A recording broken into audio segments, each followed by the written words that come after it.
तब्दीलियां करने से चीजें बेहतर नहीं होती हैं। माजी के अंदर गवर्नर साहब का किरदार आप सबके सामने है। मुझे तो समझ नहीं आ रही कि गवर्नर सिंह की अप्रूवल कैसे हो गई। एमक्यूएम ने अपना किरदार अदा करी है। एमक्यूएम के पास तो बड़ा जबरदस्त मौका है, निकले सड़कों पे अपनी हक की आवाज बुलंद करे, सुबह सिंह की आवाज को उठाए। लेकिन जब आप कमजोरी से आते हैं, जब आप चोरी से आते हैं, तो फिर आप इसी तरीके से आपको खामोश रहना पड़ता है। पाकिस्तान तहरीक इंसाफ को देखा जाए तो उसी लत में आज दिन तक पिस रहे हैं। ये साहब हैं कि माजी के अंदर जो इन्होंने अपने बयान दिए थे, आज गवर्नर बन गए हैं। निहाल हाशमी साहब के पास ये पहला मौका है कि अगर वो अपने सूबे सिंध और कराची का केस लड़ते हैं, यहाँ के लोगों को की बेटी की बात करते हैं, इमरान फोबिया से बाहर निकल के काम करते हैं, तो मैं समझता हूँ कि ये अपना आखिरी किरदार अदा कर सकते हैं। मुझे उम्मीद नहीं है, लेकिन दुआ गो हूँ कि अल्लाह करे कि माजी के जो गवर्नर्स हैं उनका किरदार भी आपके सामने है। सब अपने अपने लोगों को फैसिलिटेट करते रहे। अवाम के लिए किसी ने नहीं सोचा। जी देखिए, सिंध में बड़ी तब्दीली की गई है। गवर्नर सिंध कामरान टिसोरी जो कि एमक्यूएम के गवर्नर थे, उनको हटाकर अब नून लीगी गवर्नर निहाल हाशमी को जो है वो बाकायदा मुकर्रर किया गया है। इस हवाले से हम बात करेंगे। कराची के सदर हैं पीटीआई के राजा अजहर, ये क्या कहते हैं गवर्नर के तब्दीली के हवाले से। वालेकुम सलाम जी, पहले तो मैं आपकी तवज्जो से गवर्नर सिंह को मुबारकबाद पेश करता हूँ। देखें, तब्दीलियाँ करने से चीज़ें बेहतर नहीं होती हैं। अमली किरदार आपका क्या है? माजी के अंदर गवर्नर साहब का किरदार आप सबके सामने है। मुझे तो समझ नहीं आ रही कि गवर्नर सिंह की अप्रूवल कैसे हो गई। पाकिस्तान तहरीक इंसाफ को देखा जाए तो उसी लत में आज दिन तक पिस रहे हैं। और ये साहब हैं कि माजी के अंदर जो इन्होंने इस्तेमालात अपने बयान दिए थे, आज ये गवर्नर बन गए हैं, तो हम खुद कन्फ्यूज़ हैं कि ये सिलसिला क्या हो रहा है। एक फ़ायदा कौम को हो सकता है क्योंकि फेडरल हुकूमत नून लीग की है और गवर्नर भी आपका नून लीग का है। गवर्नर वो किरदार अदा कर सकता है जो माजी में नून लीग ने नहीं किया। गवर्नर अगर वो किरदार अदा करता है सूबे सिंध के लिए, तो लोग उसे तादम याद रखेंगे। कौम कभी भूलती नहीं है। और गवर्नर ने अपने वो स्टेटमेंट जो माजी के थे, या इमरान खान ही अगर उनको फोबिया रहा, तो फिर इस कौम को ये याद रखें कि ये कौम कभी भूलेगी नहीं। निहाल हाशमी साहब के पास ये पहला मौका है और आखिरी मौका है कि अगर वो अपने सूबे सिंध और कराची का केस लड़ते हैं फेडरल के अंदर, यहाँ के लोगों को की बेटी की बात करते हैं, स्टैंड पे रहते हैं, इमरान फोबिया से बाहर निकल के काम करते हैं, तो मैं समझता हूँ कि ये अपना किरदार आखिरी किरदार अदा कर सकते हैं। लेकिन चूंकि जब आप फॉर्म 47 की पैदावार से बने हुए हुकूमत हो और फिर वो अपने नुमाइंदे बांट के लाठियाँ निकाल के लाएं, मुझे उम्मीद नहीं है, लेकिन दुआ गो हूँ कि अल्लाह करे कि माजी के जो गवर्नर्स हैं उनका किरदार भी आपके सामने है।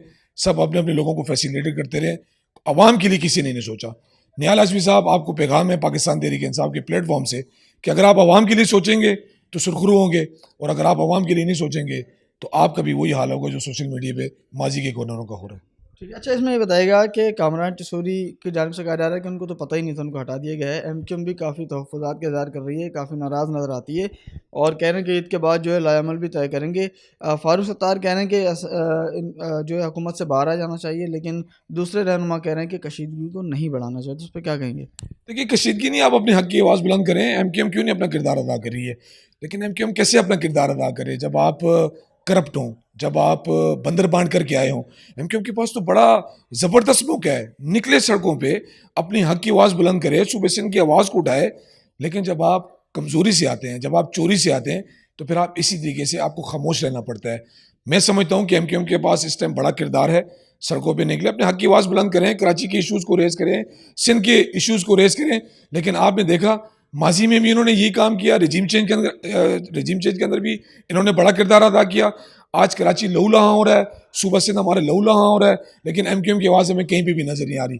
नून लीग की आवाज़ सूबे सिंध के अंदर कहीं भी नज़र नहीं आ रही है।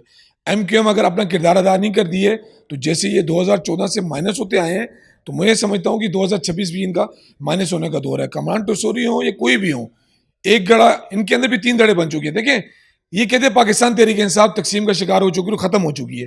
ये पहले अपने बारे में तो बता दें। पीपल्स पार्टी के अंदर 3 धड़े हैं, नून लीग के अंदर तो धड़े ही धड़े हैं, एमक्यूएम के अंदर भी 3 धड़े बन चुके हैं।